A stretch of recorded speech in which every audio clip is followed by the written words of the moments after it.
110 volts na copier converted to 220. So paano po namin ginawa? Yung hawak ko po na power supply is 110 yan, sira na po yan.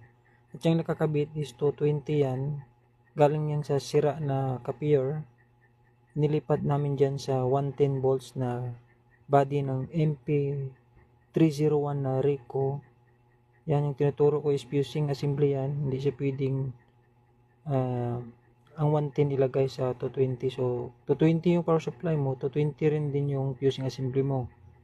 Yan yung 110 na fusing assembly. So, yan yung transformer nya. So makita natin sa likod kung 110 ba talaga siya. Yan, close up natin. Yan, 110 volts. So okay.